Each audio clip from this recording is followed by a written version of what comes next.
Dangerlings, how are you doing? Here we are. This is Danger Recall. There they are. Do you want some more soup, Dangerlings? Is that what you want? Please, Here's some soup. Oh, I'm not putting a sound effect under that. I'm just not going to do it. Oh, scruff your hair. Here we go. Oh, dear. What's this gold piece? I broke my tooth. Here we are, Danger Recall, episode 23 we're talking about today. With me, you heard some voices. Hello there. Oh, hello. Oh, I've got James Lockhart. Oh, hello. Oh yeah, and I've got Dan Thompson. Oh, hello, Mr. Hubbard. And I've got Ross Hubstead as well. Hello, Ross. Hello, everyone. Oh, why was Rossi so creepy? Oh, so creepy. I'm doing like a really shy kid who doesn't want to he's like, you know. Well, it came out creepy, baby. It came out breathy. The kind of kid who'd be standing outside your window staring in, just like, go away. This episode's called A Grim Inspectacle. A Grim Spectacles. Sorry, not A Grim Inspectacles. I'm guessing this is a pun on into the Inspectacles, though, Dan. The seminal play and Inspectacles, which anyone who studied A-level drama, I'm sure, got to go and see a production of somewhere in the UK around the same time. Yeah, very good play, actually. It is a great play. Yeah, it is. Yeah. Yeah, it is. Yeah. Released on the 4th of November 2018. We've got music from Kev, Ross and Sword Coast Soundscapes. Not Ross that's here today, but the other Ross. And we do... this is a great intro to this episode. We've got the Pocket Meat intro. Yeah, we do. We created a little advert for Pocket Meat. And we could not finish it at all. Every time that we tried to do it, we kept looking at each other and laughing. It was really funny. My favourite thing about it is the fact that it starts with just Colin, and by the end of it, you've pulled in everyone around the table into joining. Yeah. Because it starts like I'm just improvising like a Pocket Meat advert, and then I sing the song, and then like two of us do it, and then three of us do it, and then I'm like, right, everyone, come on. 1, 2, 3, Pocket Meat. And yeah, we just end up in stitches. It was such a funny moment in the studio, man. We have lots of funny moments like that. And that's why we keep coming back, isn't it, Danger Team? It is. It's all for the jingles. And the Danger Team. Danger Team is like our nemesis. Yeah, Danger Team. Oh, we're the Danger Team. What have you got? Well, what you calling yourself the fucking... We're the Danger Club. Idiots. Yeah. We've got a bard as well, and he's better than yours. We've got a little dwarf as well, but his name's Bolton, yeah? Fucking Ken. Bizarro Club. Where everything's the opposite or different. Bolton Flattlestone. Yeah. So, have you got a summary? Let's have Ross Harmston. You got a summary of this episode? Yeah, I did have a much more detailed summary, but I will condense it down because I know what happened, because I definitely listened to it this time. Can you do it in the creepy voice, please? Oh God, no, I can't. No, I just can't. So. This episode's scary enough. So this is a very scary episode. Very creepy. We find the club stuck, and they need to get past this boat that is in the middle of the river. So they scope it out. Fulton tries to swim over there, doesn't succeed. But anyway, they manage to get onto the boat. They do a little searchy. They find a woman, a creepy ghost woman who climbs up the side of the boat. And then we search the boat and find a diary. And Scott calls her Lily. And we find out her name is something along those lines. And that's it for this one. It's basically we just fight a ghost. That's it. That was kind of a summary. Yeah, it was good. That was kind of Well, I had a much more detailed and dramatic reading of it, but I couldn't do it because I had to. Feel free to jump in as we're going through the episode. That's what you make your notes for. Yeah, you came very much across like a bad review on Metacritic. Just been and that was it, really. Just. You know, just for a ghost, really. 4 stars. Rubbish, to be honest. I mean, I I could ask others to give a summary if they wanted to. But let's move on. Yeah, let's go. I could do one if you want.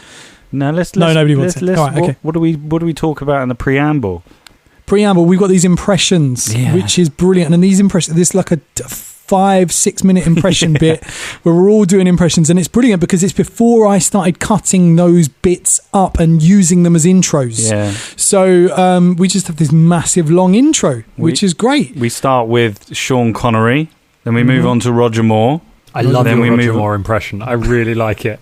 Yeah, it's great. And then we move on to Michael Caine. Basically, me and Colin are doing, I don't know if you've ever seen The Trip with Steve Coogan and Rob Brydon, but they do a similar sort of scene that me and Colin were sort of doing about Michael Caine, because they do impressions of them. That's a tremendous show. Yeah, The Trip is such a beautiful piece of work. Like go and view it, Dangerlings. Trip to Italy. The Trip. They're both great. Steve Coogan said it was incredibly frustrating because they legitimately were going to some of the best restaurants in the world and shooting there. But they hardly ever got to eat any of the food because anyone who's been an actor and has done eating will know that you don't actually get to eat very much when you're filming it because of continuity and stuff. So they put the food in front of you, and then you have to sit there while they're getting the shot, and then maybe you get to have a mouthful when they need a shot of that. But by that point, it's cold. It was like, it's brilliant. It looks like it's really improvised, that show, but it's actually very it's scripted so what's the word I'm looking for? Tightly. Tightly. Yeah, it's a very tight script. It's very, like, when you watch any sort of making of documentary on it, they do all those impressions, and everything they say is really, really down to the letter. It's amazing. Nice. We do Christopher Walken, obviously, then, and then we finish off with a little bit of Arnold Schwarzenegger. We do, yeah. And Arnold comes back quite a lot, doesn't he? Yeah, he does. He's great. Good old Arnie. Everyone jumps. Arnie. Yeah, tweet us Arnie. Love it. Yeah. So we start with in my Starfinder campaign at the moment. There's a bit with an AI. A few of us are playing, and there's a bit with an AI that you pick up at some point, and you can customize it. And so one of the players changed that, was like, "Oh, can your voice be Christopher Walken's voice, like in the podcast?" And so they did that, but they didn't know that later on that AI kind of turns evil and starts menacing them, and now they can't turn it off, and it's just them being terrorized on a space station by Christopher Walken.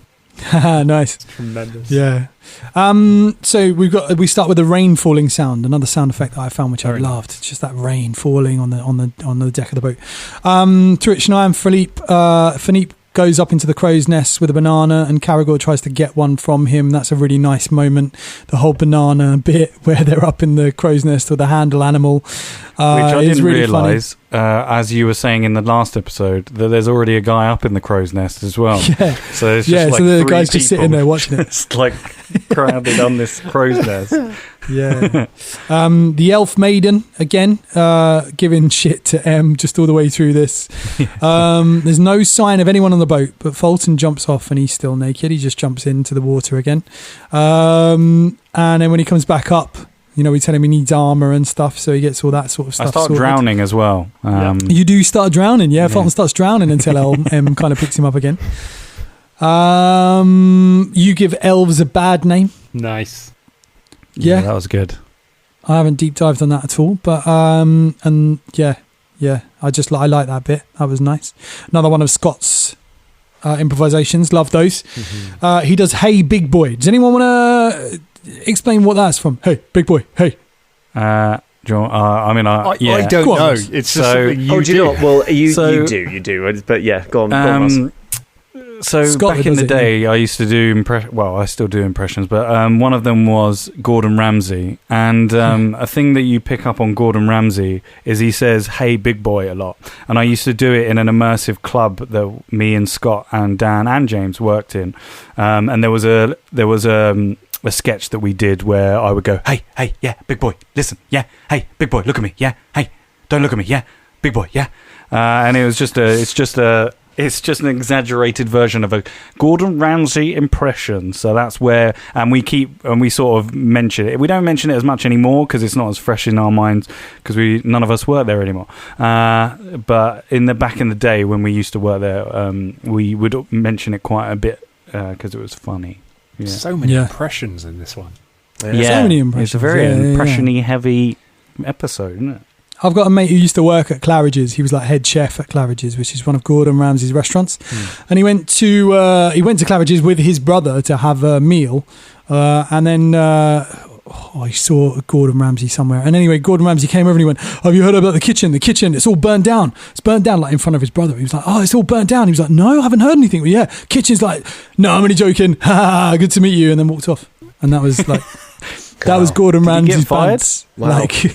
No, because the kitchen hadn't burnt down. It was Ramsay was just making a joke, as if to say the kitchen has burnt down. Oh, I thought you said your mate was saying it. Oh, sorry. I thought your mate was saying it to Gordon Gordon Ramsay. Oh, the kitchen's burnt down. The kitchen's burnt down. This kitchen's burnt down. Yeah, That's why I was like, great gag. Yeah. I imagine he's quite an intense person to work for. If you want to know anything about being a chef, any of Anthony Bourdain's books, I would say they are. Oh yeah, Anthony Bourdain I'm a huge fan. Amazing chef and then travel writer, and sadly passed away. But his writing is incredible. Like he writes about the realities of being a chef, and they're so good. I can't remember the title. I'll make a note. I'll put it on the Discord when this episode comes out. I'll give you a link to the book. It's a very high pressure job because like. Has anyone worked in a kitchen? No, I would hate it. But I've done it. Yeah, I did it. Because my mum always said, she was like, "Oh, you like food? You should be a chef." And I was like, "No, if I want to get shouted at, I'll join the army." It's literally what you just get shouted at all the time. Sweating, being shouted at, and allow that. I ran plates in my local pub. I think I have done that when I was like 16. That was my first job. I've been to a carvery. So yeah, just a little callback there. Love a carvery. Yeah. Tweet us Colin carveries. used to, didn't you? You used to work in a shelling thing. I used to work in a fish restaurant. Yeah. And I worked in the kitchen quite a lot as like just started kind of doing the veg and the side dishes and stuff like that. And even that was quite hard. And then I had my own section as well for a while. What did you call your section? It was high pressure, man. Did you have a name for it? It was the oyster bar. Should have been called the C-section, surely. The C-section. Nice. Oh dear.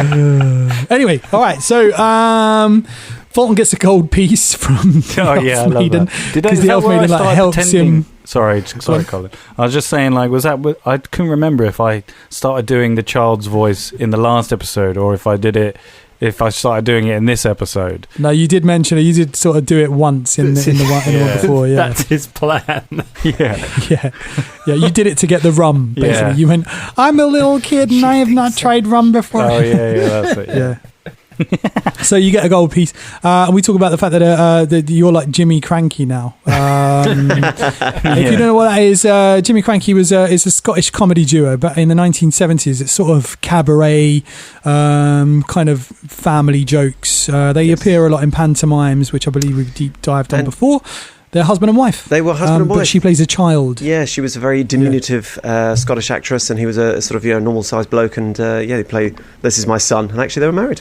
Yeah, she was. Yeah. It's quite sweet, really. It was very sort of end of pier, gentle humour, wasn't it? Like it was just him getting into scrapes, or little Jimmy Cranky, whoa. So it's quite a suitable reference, I think. Anyway, we get over to the boat, and there's a guy, there's a person that's dead on the decks, and then a figure starts to rise up from the side of the boat, crawling over like the what do we call it? Like the Ring. I kind of imagine it. This kind of like dark figure just kind of creeping over the decks there. Really good image. That is really good image of that happening, and she starts to scream. The scream I used, that was me. Was it? Ooh. Yeah. I was going to say that you did an amazing job on this episode, like with the creepiness and the horror. Like, I think a lot of the Dangerlings said it when they were. I think Candice even was saying, "I'd love to. I want to do." After listening to that, she was like, "Oh, I really want to play a horror game now, like a horror RPG, which would be." Yeah, and I think you did a really good job of creating that tension, and also the scream as well was really good. Didn't they say that like they listened to that episode and they were jumping like on the tube or something? They were like they kept looking around as they were walking home because they thought things were following. And also it was a good job with Dan as well, describing the way it came over the side of the boat and things, which was cool. It's fun. I don't do horror very often. Mostly do comedy, but as anyone will tell you, comedy and horror are very, very close to one another, and so it can be fun to kind of just steer into that for a little bit and just see where it goes.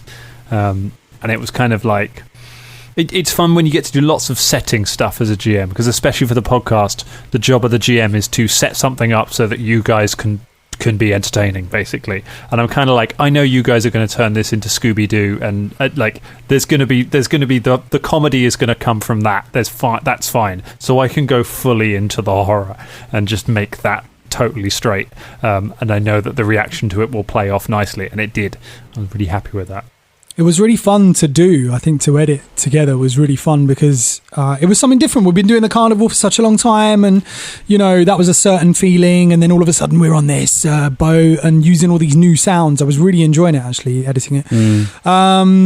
So anyway, we roll for initiative, and Velda fires a crossbow but no dice. She doesn't get there, and then he doesn't get there. Sorry, Velda knows it's a ghost, and then we do actually mention Scooby-Doo, funnily enough, which I'm not going to deep dive on because everyone knows who Scooby-Doo is. Caragor misses, Fulton misses, Shania does this ice mushroom thing, a mushroom thing, and I sing killing your brain like a poisonous mushroom, which is another ice baby reference. We have a few puns. There's not mushroom. He's a fun guy. I love a mushroom pun. There's not mushroom around. M misses as well. She grabs Fulton, and Fulton feels the cold, and he takes a lot of damage here, doesn't he, Fulton? She does a Kalimar to me. She Kalimars me from Temple of Doom. She does. That was bad. Temple of Doom. Can you expand on the Temple of Doom thing? So the bad guy in Temple of Doom, he's trying to find these Shankra stones, and there's a scene at the beginning, near the beginning, where Indiana Jones is looking at him, and he's sacrificing this guy to, I assume, Kalimar, I guess. Something like that. And what he does is he goes up to him and he puts his hand out and puts it against his chest and pulls out his beating heart. In the actual uncut version, he actually pulls it out. In the cut version, he just sort of, it just appears in his hand, which is weird. But he actually pulls it out, and he says the words Kalimar Shatire, and that's where I saw that reference comes from.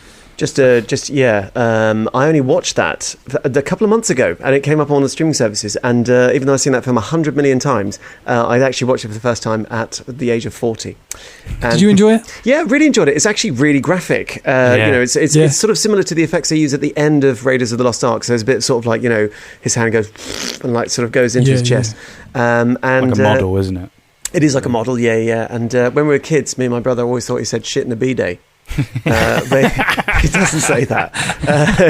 I can see how they are similar. Shit in a B-day, and we thought that was hilarious because, of course, they'd also cut all of the graphicness out of that scene. And shits in a B-day. There's also a bit where he plunges into the lava, and on the uncut version, he's plunging in that lava for ages, and you're like, oh my god, it's actually genuinely quite a shocking scene. It's quite graphic, isn't it? And another little interesting deep dive. As experienced players, I certainly have encountered ghosts before, and I definitely came into this encounter with a lot of fear because they are horrible, horrible things. They do stat Well, this was going to be my next question. I put it down in my notes, James. Yeah. I was saying Velda hates ghosts. So, James, how do you feel about that? Yeah. Hate ghosts because they bypass hit points and they do stat damage. So they actually damage your sort of how you're put together, which can be devastating, especially someone like Fulton, covered in armour, usually, when he's not naked. Useless because the ghost will go straight through and attack your very soul. What damage did it... Sorry, go on. No, go on.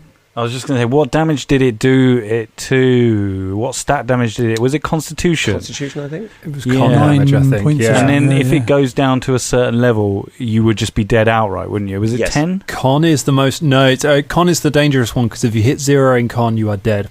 Dead. Yeah. Is that I think- 0 in the mod or 0 in just like the actual number? The number. Yeah. So you. So if you've got like 9 points in your constitution, Yep. then you take 9 points of you're damage. dead. Then you're Yeah, dead. some of them don't like.